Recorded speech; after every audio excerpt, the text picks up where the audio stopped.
ओम शांति। बाबा ने आज गीत में कहा, जो पिया के साथ है उनके लिए ही ज्ञान बरसात है। तो पिया के साथ कौन है? जो निश्चय बुद्धि होंगे। जो निश्चय बुद्धि होंगे वही विजय माला में आएंगे।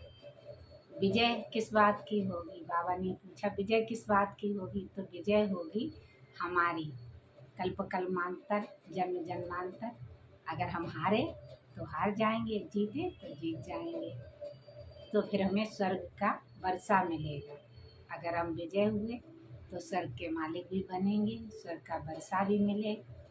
लेकिन अगर हम विजय ना हुए तो ये हमारी कल्प कल्मांतर की बाजी हो जाएगी। इसलिए बाबा घड़ी घड़ी बताते रहते, बच्चे ना उम्मीद मत हो, उम्मीद रखो कि हम ही पास होंगे। आज तो बाबा ने ये भी कहा है कि नौकरी आदि के लिए करते हैं तो नौकरी पर कहते छूट गई, कुछ भी हो गया तो बाबा कहते फिर भी उनको पगार मिलती रहती है। वो कहाँ से आ रही है? बाबा तो पगार बच्चों को दिवाए। तो इसलिए नाउम्मीद नहीं होना कि अरे हम माउंट आबू जाएंगे तो इतने दिन लगेंगे, हमारी नौकरी का क्या होगा, ऐसे नहीं सोचो। फिर बाबा ने कहा 7 रोज की भट्टी में बैठा हो।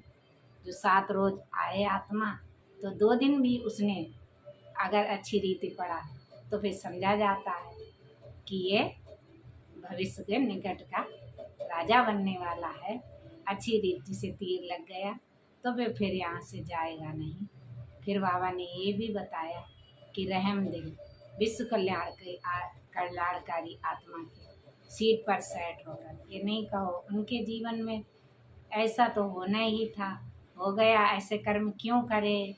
तो बाबा कहते तो बदली होते, इस पाठ को साक्षी होकर देखो, जो बोएगा वही तो काटेगा।